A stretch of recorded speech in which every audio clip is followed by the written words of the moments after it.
I'm not sure who I am.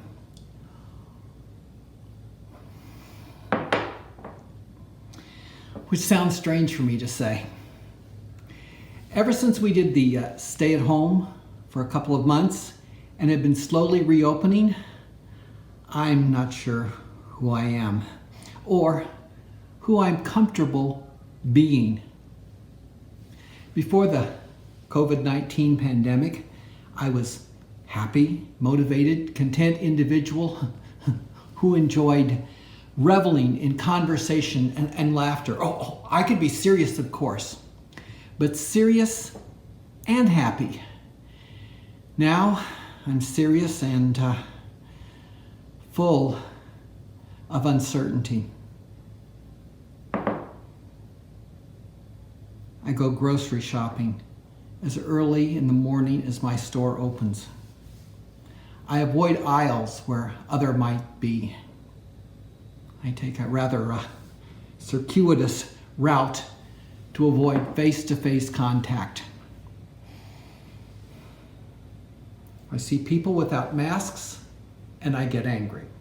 Well, not at first. At first I didn't go out, so I didn't wear a mask. But once I ventured out, I would go out only if my mask was at the ready. I can't understand how people can be so inconsiderate of others and choose not to wear a mask. It's so easy. And yet, I sustain the glares and rolled eyes as I shop, while the unmasked breathe their potentially deadly breath on me. I find myself suspicious of others' motivations. I am unnerved by the political divide in our country. Rituals are no longer familiar. Everything is changing, and I fear that I am changing too.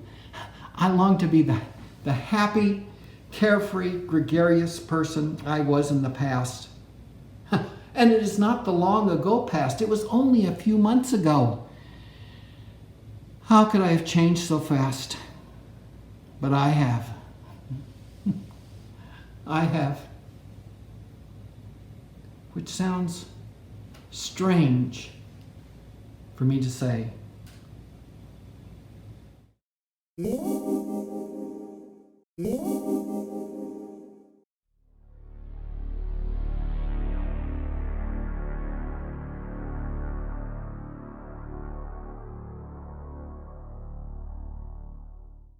I'm 24 years old.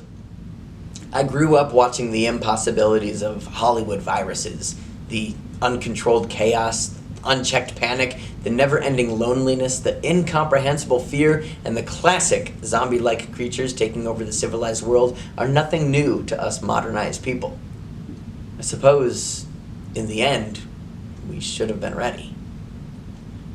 When the virus first reached Nebraska, I didn't believe that anything would change. When Colorado ran out of toilet paper, I didn't believe that it would reach me. When people called for total quarantine, I didn't believe that universities, churches, restaurants, retail centers, and even doctors' offices would close. When people called for security, I didn't believe that we would be giving up our freedom so easily. I was wrong. I live in Hall County, which is in Grand Island, Nebraska. At one point, there were over 900 positive cases in Hall County. The hospital helicopter was flying nonstop. I was afraid. I did not know whom the virus might affect, who would survive. At the same time, I was terrified I would be forced to remain in my home by the National Guard. For my own sanity, I needed to walk and feel the cool breeze on my face. Some people turn to Zoom meetings, conference calls, and new hobbies to beat the quarantine blues. I turned to long walks in the mornings and the evenings. Perhaps if I walked long enough, I could outwalk the virus. Suddenly, scary, unimaginable changes rapidly occurred like unknown gunfire in the night. Suddenly, Easter was canceled. Suddenly, family does not want to see family. Suddenly, women are giving birth to their babies alone in the hospital. Suddenly, movies where people wear masks to protect themselves from viruses aren't so alien. As if the world wasn't dealing with enough changes, a tug-of-war battle began. A constant back and forth between political ideologies. Defund the police versus I stand with the blue. Black Lives Matter versus all lives matter. Peaceful protests versus riots. Either you're with us or you're against us. How am I alone in quarantine yet surrounded by so much noise?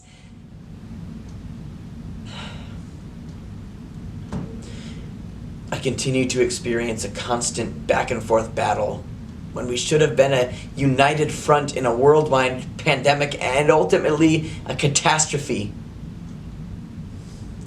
I watched the calendar move forward on its own accord from March to April to May to June to July to August. Suddenly it is September 1st, 2020. I look at my calendar and see that a new world has been born, but I was left in the dust and I am still back in March of 2020. As the dust settles, I look around and I wonder, what is this new world I see?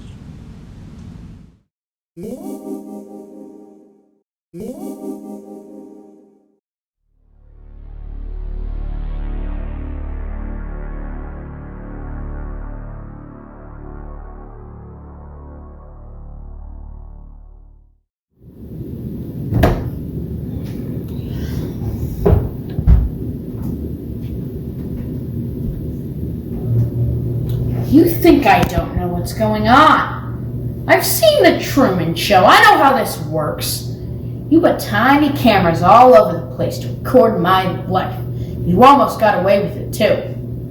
14 years of videotaping me for the amusement of the general public. But you made one fatal mistake. You didn't account for my intelligent brain. You didn't think I would notice, but I did. You finally slipped up.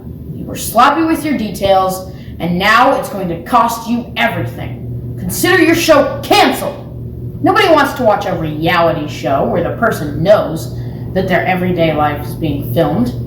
The real becomes unreal. It becomes fake. Just like my reality that you fabricated for network television. You want to know how I discovered this? It's easy. The writing. You did a good job keeping it all pretty realistic. That is until the year 2020.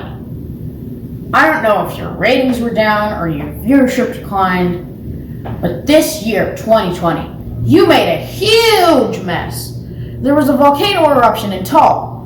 There were floods in Jakarta, and Australia was on fire. Sure, okay, all believable enough.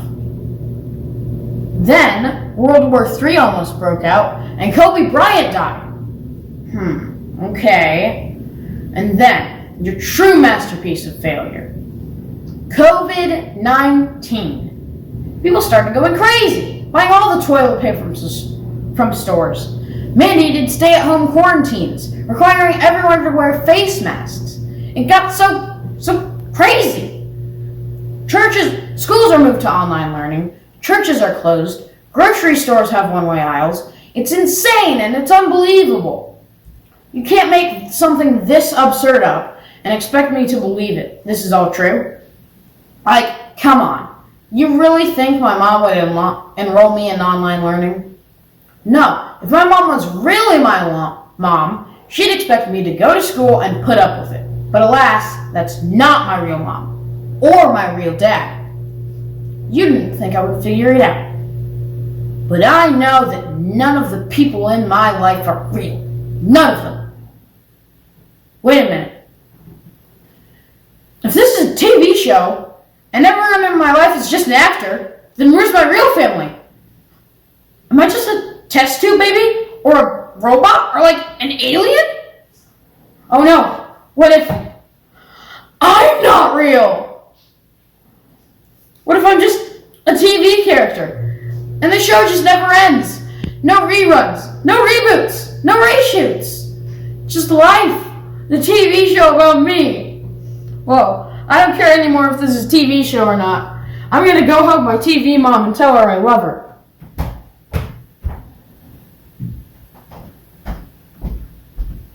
Hey now, BOUREK executives. That one's for free.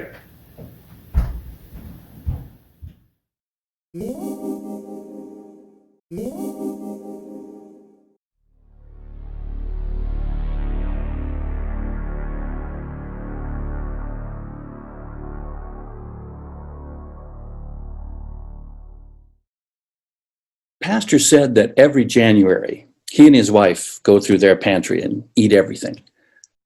Well, not everything, but they purge the plenty, so to speak. I'm not sure which Bible verse led him to this, but that's what he said. Sounded like a solid piece of advice to me, and something that was a whole lot easier to do than loving your neighbor or turning the other cheek or giving a stranger your coat and your sandals. And so, about 5 years after we received that bit of wisdom, no sense in rushing into things, the wife and I decided to attack the pantry. Well, actually, when the quarantine hit, we were about a month and a half into this project. It does take a while. You can't just eat a sack of bulgur straight, right? And what's bulgur anyway, and why do we have almost a full sack of it? We ate our way through ancient jars of dried beans and rice, explored soup mixes we've gotten as gifts. We fused cuisines with wild abandon. Who says you can't put enchilada sauce on soba noodles? With the pantry on the verge of depletion, we two, both of us elderly and at risk, face the dire prospect of getting groceries. Two choices. Go during the old folks' hour or order online for a contactless pickup. We made our grocery list and headed to the computer. The website directs us to set up an account with your screen name, password, preferred store, pickup time. Then we order. You search for chickpeas and they show you pasta and dog food, Spam, cat food, pig's feet, white chocolate. You think I'm kidding? Just try it. Dill pickle relish?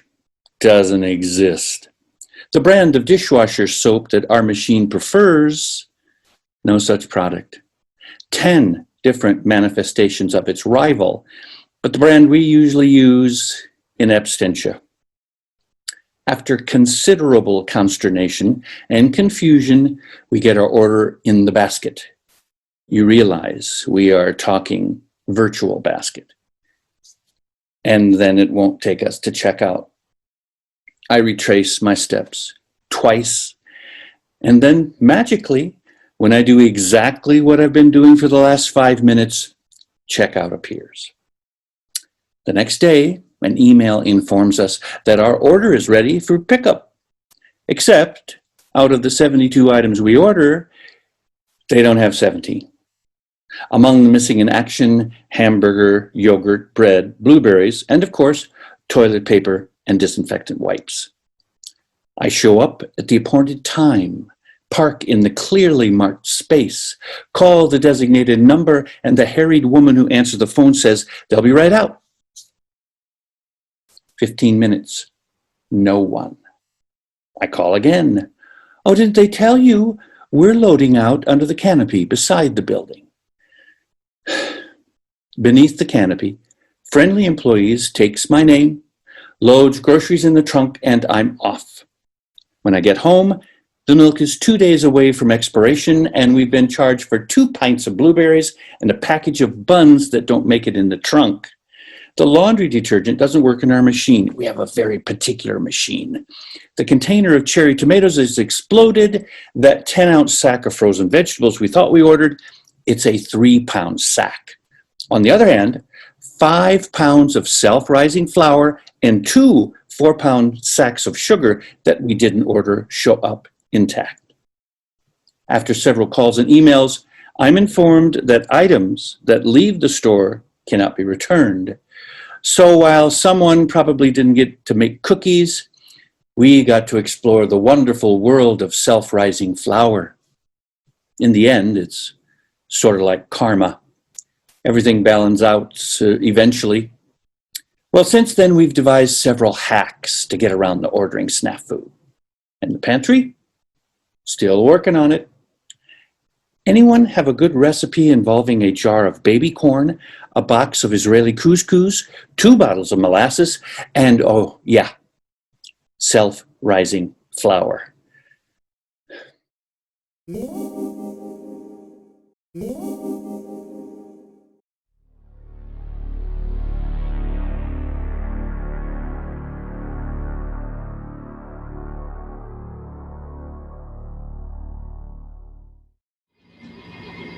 So, you know, the weird thing about this whole COVID-19 thing is that, like, one of the symptoms is you lose your sense of taste and smell. Part of me is like, if I lose my sense of taste, life is literally just not worth living, because my newest quarantine habit is finding anything I can and fitting it into my food hole. But yeah, I don't know, it's just weird, because it's a weird symptom to me, to take away one of your senses so you can't, like, do something you've always been able to do. In a way, it makes you senseless. And then I started thinking, it doesn't sound like the worst thing in the world. Not getting COVID, duh, just like the whole not being able to feel things. Because there's so much to feel right now, with like the whole global pandemic and social unrest and people doing things, acting in ways I just didn't think they would. I wake up with a pit in my stomach because the world isn't what it used to be. I don't know how to make sense of it. Maybe that's the parallel I'm trying to make, that nothing makes sense anymore. And I don't want to deal with it. I just want to hide in my little corner of the world, eat way too much, gain the COVID-19, like gain 19 pounds, not actually get COVID, and just not feel anything. Because I've been feeling so much lately, and I'm tired, and I'm angry, and I'm tired of being angry and angry. I'm so tired. Does that make sense? I don't know. But it's like, I try to remember that feeling all this bad stuff just means I'm capable of feeling the good stuff too. No, I don't feel it right now, and trying to just stick a band-aid on all this crap makes me want to scream into the void.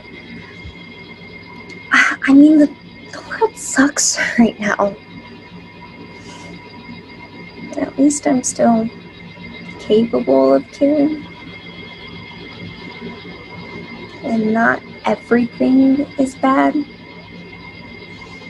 I guess I'm telling you this to say sorry. First of all, sorry I didn't say yes right away. Everything seems so bad and I just didn't want to feel anything. But I think I've come to my senses.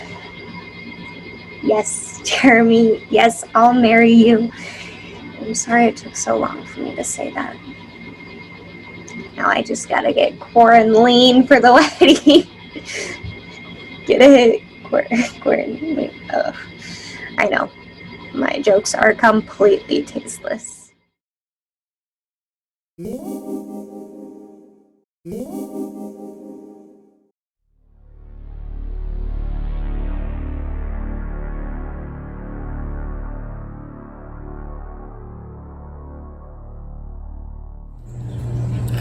Oh, hi. Ooh, I like your mask. I have 2 masks. This one and a greenie mask at my dad's house. You have to wear a mask to protect other people when you go outside. If I didn't wear a mask, corona spread all over and you would get sick. Corona is a kind of flu that gets all over you and inside of you and messes everything in your whole body up. Well, I had to do a Zoom thing for the last of kindergarten because of corona. I just loved it because I saw Mr. Womberg on Zoom every day, so that was okay. But I missed my friends. I'm going to move, so that's exciting. I think we're going to do a Zoom thing for 1st grade in a pod. I think Corona is red and doesn't have any friends, and that makes Corona mad. And nothing is more powerful than Corona. To defeat Corona, you get a shot that protects you from it. Oh, you can't get a shot yet because I haven't made a fluid for it yet. If I were a magical doctor, I'd mix up magic strawberries, magic jelly, and cucumbers, and I'd blend it all up together. What would the color be? The color would be,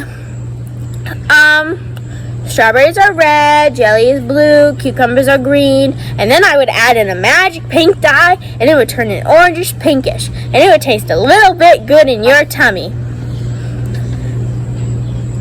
Even though I'm scared of pointy things, if a pointy thing is coming my way, I get scared. I have to hold on to somebody.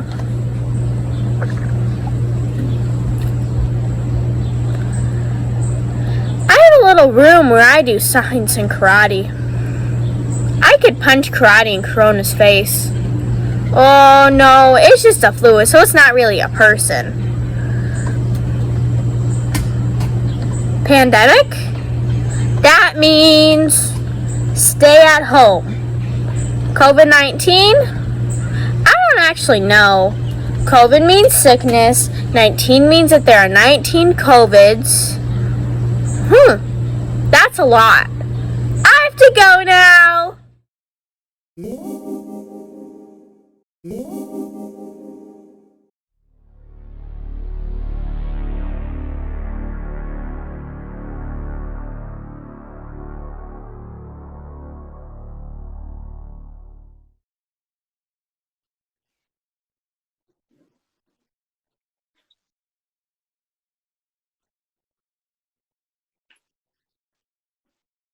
Do you remember back in high school when your teachers would ask you what you were doing or where you were when 9/11 happened? I was in kindergarten at the time, so I don't remember much. I just knew something really bad had happened and all the adults were scared.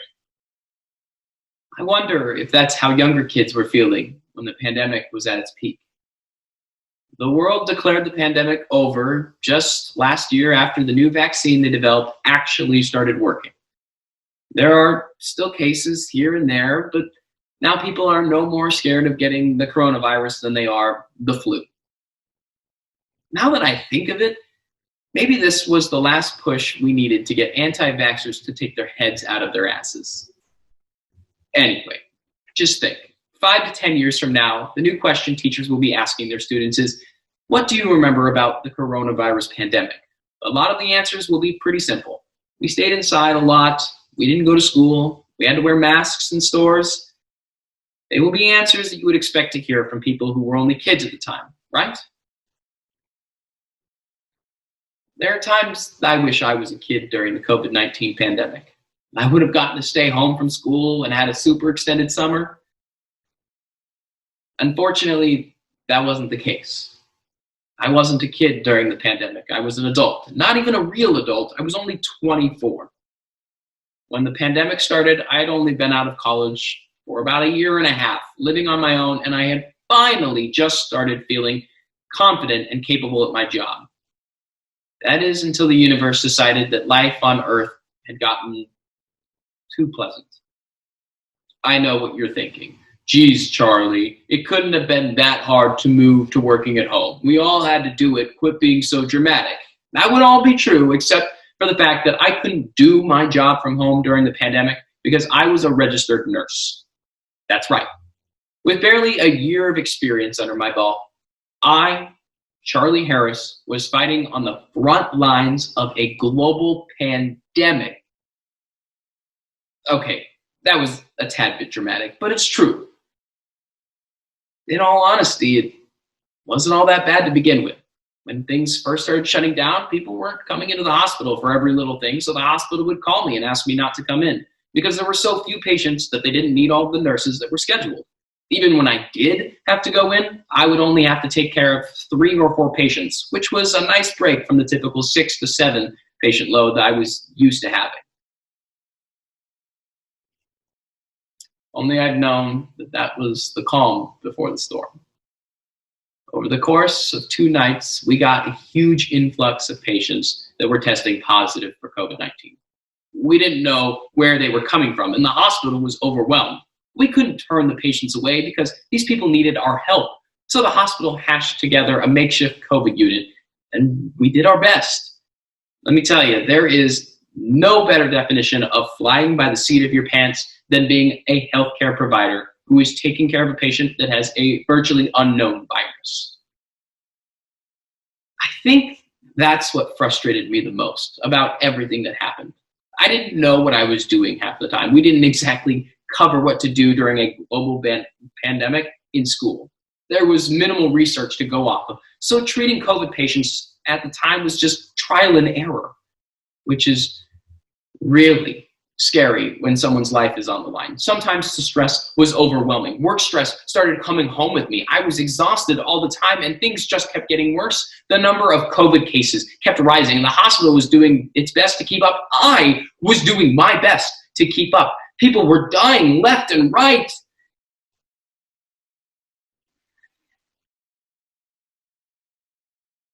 Death paperwork is never something that I really wanted to get used to, you know?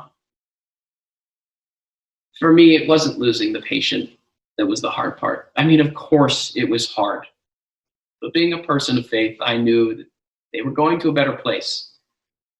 For me, the hardest part was making that phone call. That phone call that was going to shatter someone's world.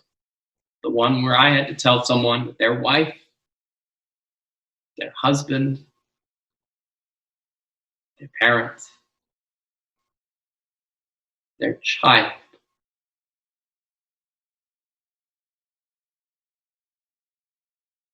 I had to tell them that they were never going to see them again. That's what broke me. But I was being hailed as a hero, so I couldn't let people see how broken I was. It's common knowledge that the more you are called a hero, the less you are allowed to mess up. That was a lot of stress to put on a 24-year-old's shoulders. There were a lot of nights that I wanted to break down and cry, but I couldn't because my patients were relying on me. They needed me. If I was broken and weak, I couldn't take care of my patients, and that's my job. And damn it, I was going to do my job. I couldn't tell you how many times people have asked me that if I had known the pandemic was coming, would I still become a nurse? At first, I was shocked by the question. My first instinct was to respond with the obvious. Of course I would still be a nurse. I love taking care of people, and it's one of the few things that I excel at. But then I really thought about it. My honest answer is that I don't know.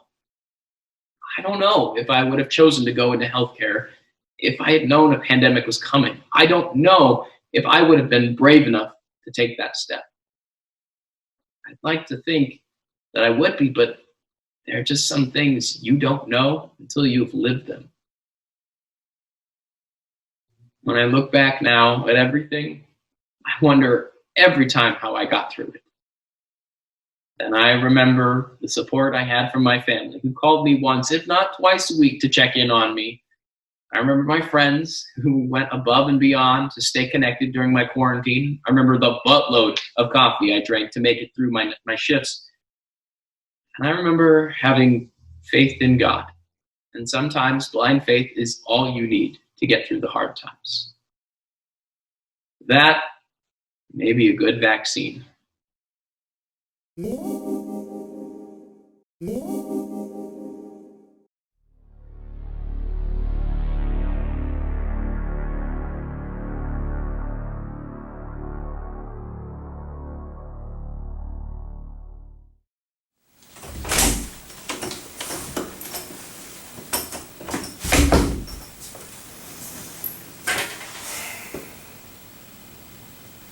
Do you know why we didn't see the storm coming? That's because some of us, and I can only speak for myself, but some of us, and I'm not pointing any fingers or naming any names, but some of us lacked faith. Sorry. No, I was. Yes, I was looking at Linda, but that does not mean that it was Linda. And even if it was Linda, which I'm not saying it would... Linda, I'm sure your faith has a firm foundation. Maybe the roof could use a little bit of work, but Linda was not the only one. Am I right, Pam? No, Dave, you do not have to defend her. She can defend herself against the judgment of our Lord. What happened, guys? Do you remember the vampire scorpions? It's hard to remember back that far, isn't it? When was the last time you heard about one of them? May? And do you know why? Because we had faith! And our Lord rewarded that faith by smiting those vampire scorpions.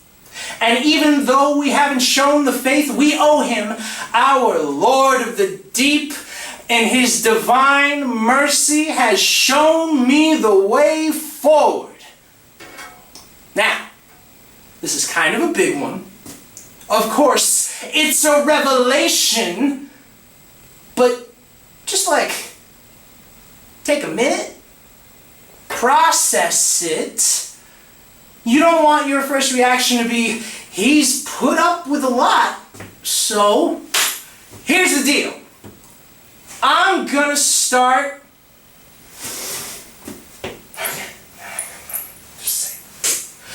It is by the will of our Lord that I start sleeping with all the women. And by sleeping with, I do also mean having sex with... Okay, you got that. Whoa! Whoa! I don't know what you're getting so upset about, Jim. You're not going to be involved. And Claire, I don't want to dismiss your concerns, but I'm going to. Guys, I can't help but take this personally. I know I am only a conduit, but when we find ourselves swept up in the embrace of his loving pincers, know that it wasn't because of me, it was because of him. But he did pick me, and I brought all of you here to this nice little compound that I worked so hard on, and I just can't help but feel like you're blaming me for something that I have no control over. I really thought...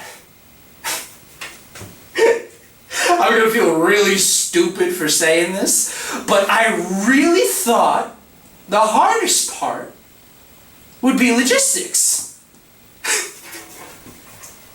Now, I know that this isn't what a lot of you thought it would be. I didn't know this would happen either, but it did. And what do we say?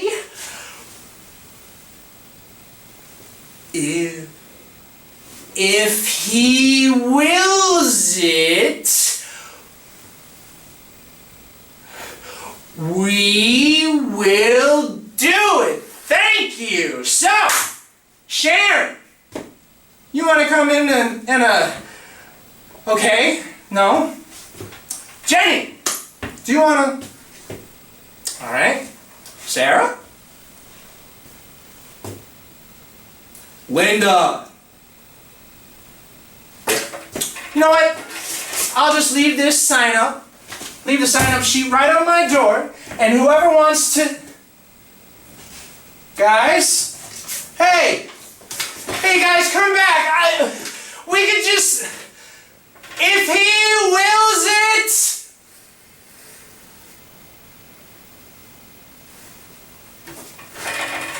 Shit!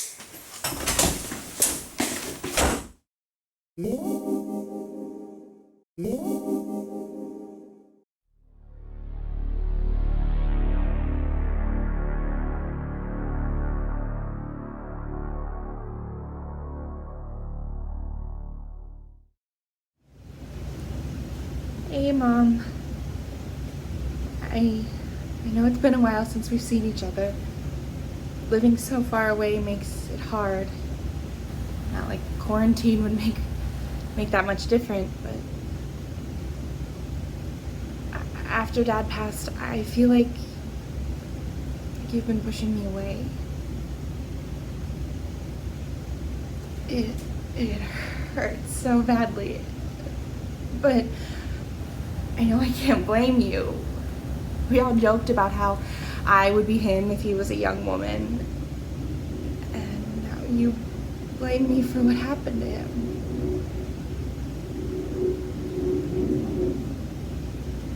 I can't imagine how hard it is to be constantly reminded of him being gone.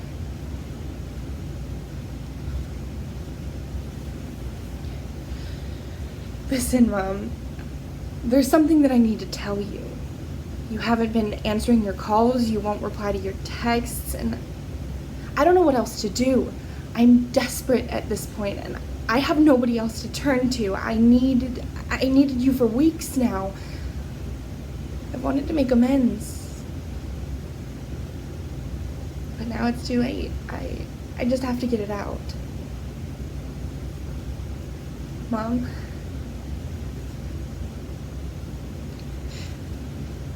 I'm going to die. When this virus started, it wasn't... I wasn't one of those people that could just stop working.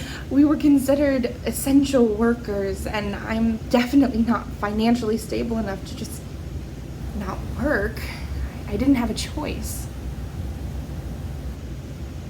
I had to keep working to live, and now that's what's going to kill me.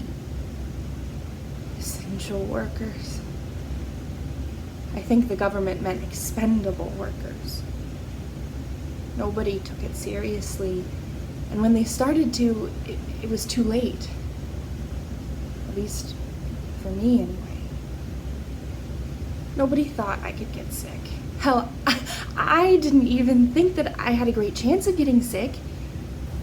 So they wouldn't listen to me when I told them about my symptoms.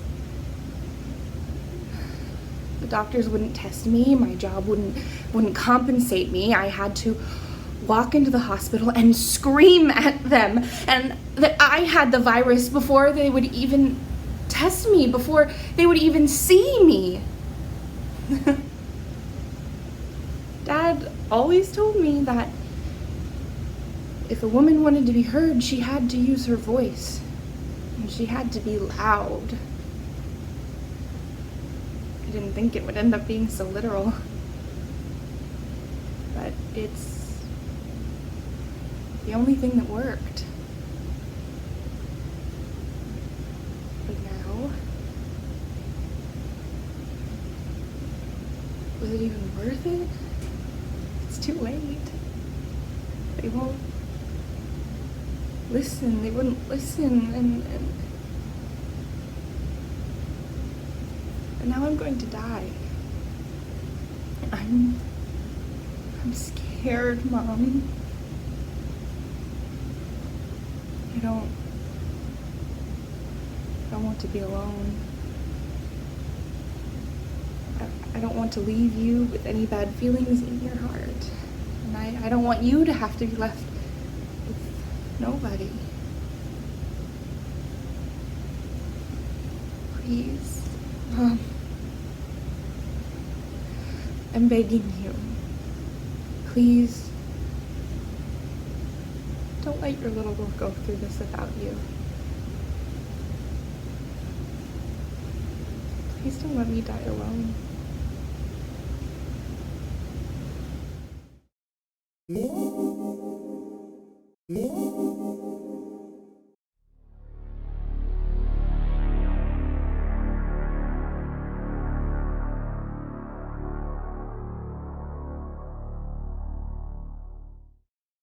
What was the question again? How has life changed since I've started to work from home? Well, I guess I'm less likely to physically injure my coworkers. All right, I will explain. You see, I had been with the company for 3 years. 3. I had worked my ass off so much so that I found out I was pre-ulcerous. What the F? I am a healthy, hot mid-20-year-old. There is no effing way that I should be pre-ulcerous. F that! So I went and talked to my boss, Dave, and I told him that there is no way that I could keep coming in early and leaving late. He seemed pretty understanding, but I was up for this promotion, so I kind of regretted pulling back on my hours because, well, I was up against this dickhead who was acting like the job was already his. I shared a cubicle wall with him, and I could hear him on the phone. Dude, I've got Dave wrapped up. Barf. One time, dickhead wrapped his hairy knuckles on the top of the cubicle wall and peered his schnoz over. Cassie, what's up? Happy hour later? I said, oh, gosh, that sounds so fun. But I can't because Dave wants to meet with me later. So, me and Dave, sorry. He frowned for half a second, but then very quickly went back to a smile and said, next time. And then he gave me the double gun finger point. You see, I really did have a meeting with Dave, and I genuinely thought that he was going to give me the promotion. I would rub that in dickhead's face so hard. But that's not what the meeting was. Instead, he just put me on a different project and assured me that it wouldn't be too stressful. Come on. Pre-ulcerous does not mean prissy. What is this, the 1950s? And I'm just working to buy myself a new spatula and yellow frill curtains, and then I'm gonna go home and cook a meal for my man? Prissy? No, just pissy. The next day, dickhead popped his head up like a monkey in a jack-in-the-box and said, I meet with Dave today. Don't be mad, honey, but I think I've got the promo. Before I can even think, I pick up the swing line stapler and chuck it at his face. Bam, right in the Whiteacre forehead. I am surprised that I did it, and he starts to bleed, and he lets out this long cry, like a high-pitched ah! And then he bolts towards Dave's door. God dang it. 5 minutes go by and dickhead walks by with a paper towel pressed to his forehead and he smirks at me. Dave wants to see you. I say nothing to him. I just push my chair back and I head in to receive my fate. I knock, here, come in. So I go in. Dave's just sitting there leaning back in his chair and he says, stapler toss, huh? And then he laughs. What? I am confused. Dave says he probably deserved it. He said, that moron is a pretentious, condescending, smug asshole. But you should probably apologize. Professionalism and all. I stare, nod, exit, but not before he adds, oh, and that promotion is yours. I don't like working with dickheads. What do you know? Dave is understanding. So now we're working remotely and I don't have any more opportunities to throw staplers at dickheads, but it doesn't even matter because it turns out that dickhead couldn't handle the transition to remote work. As in, he did none. Letting somebody go over Zoom, way better than throwing a stapler anyway.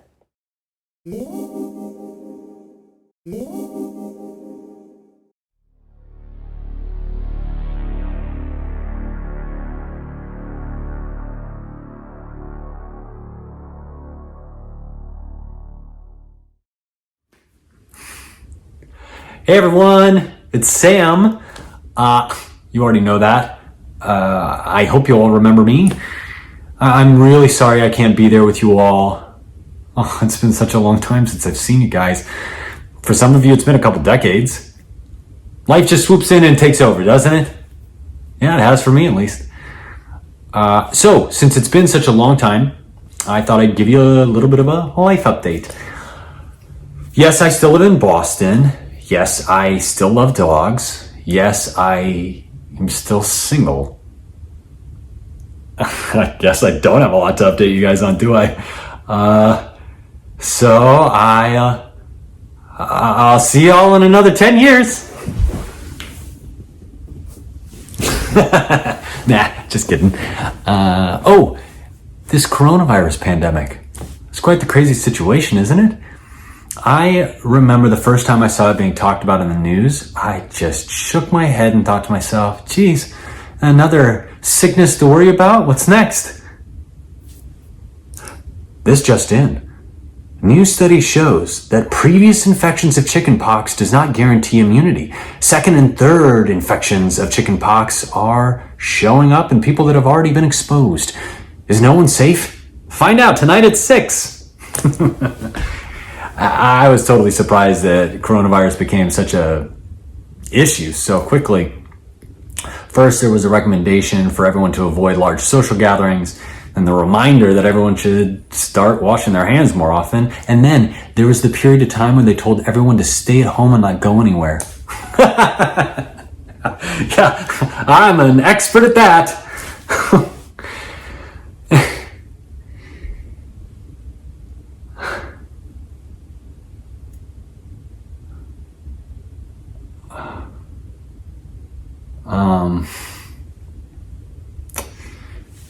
There is something new about me that I haven't told any of you. About 6 years ago, I started having, I guess you could call them panic attacks. I would get this uneasy feeling when I was going into work. Just strange thoughts, irrational feelings about what was going to happen on my way to the office or what would happen when I would get there. So I started calling out a lot to the point where my boss was getting annoyed. He finally told me that if I didn't start coming into work, he was going to have to replace me. So I said, hey, I'm sorry, but you're just going to have to find somebody new. He was confused, but he wished me well. Shortly after that, I stopped going to the grocery store, then to church. You all know how passionate I am about church. I just felt so unsafe going anywhere. So I just stayed home. Always. I never went anywhere. I called the hospital, psychiatric clinic. They asked me if I could come in to see them, and I said, no, I can't come in. So they sent a doctor to me. She asked me about 1,000 questions, and she told me I have agoraphobia.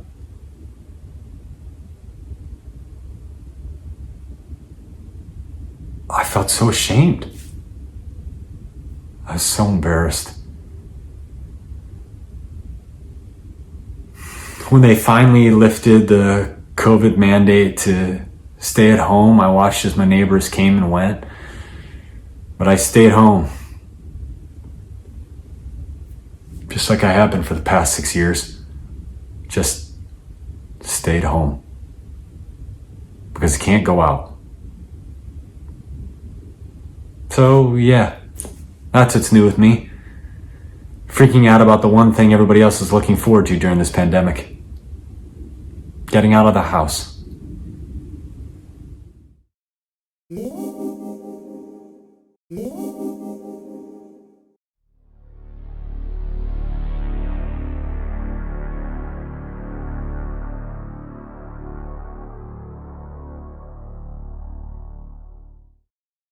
What's up, everybody? It's your boy, FrankieFan97, coming at you with another pandemic vlog. First things first, as always, what's up with our boy Frankie?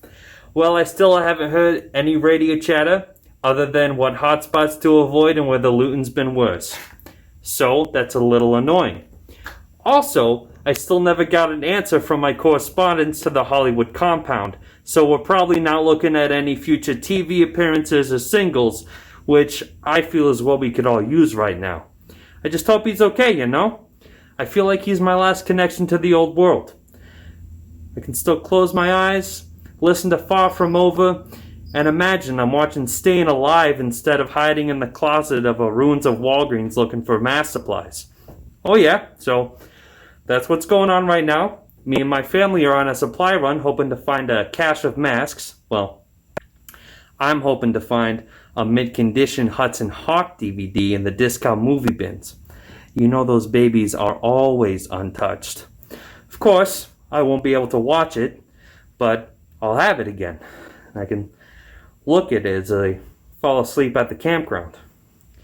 Of course, while hiding right now, we heard coughing and yelling from outside, so there's probably a mob of infected out there looking to get us. Total downer. I haven't heard anything in a while, so I'm like 60% sure that I'm okay to record right now. I'm just waiting to hear the all clear from my dad. There it is. Let's get out of this closet. Hey, Dad. Dad, you want to be in the vlog? He didn't want to be in the vlog. Well, that's about going to wrap it up for this week's vlog. Remember to smash that like button, subscribe, and ring the bell for more weekly vlogs and God willing Frankie news. I promise I'll upload that top 10 Frank moments from Hulk Hogan's Celebrity Wrestling Championship video that I've been teasing forever as soon as I can. I just gotta find a computer so I can render all the files I've been saving on my flash drive. Remember to stay safe out there, everyone. Frankie says wear your mask, avoid the infected, and keep your eyes out for any copies of the Rambo 2 soundtrack. If you find it, be sure to tweet it and tag me. And while you're at it, follow me on Twitter for up-to-the-minute updates on Frank, Instagram for fire content like Frank memes and the tracker where I track how much weight, sleep, and energy I've lost the past 2 years, and Twitch where we hunt for some priceless Frank Stallone artifacts. FrankieBoy97, out. Peace.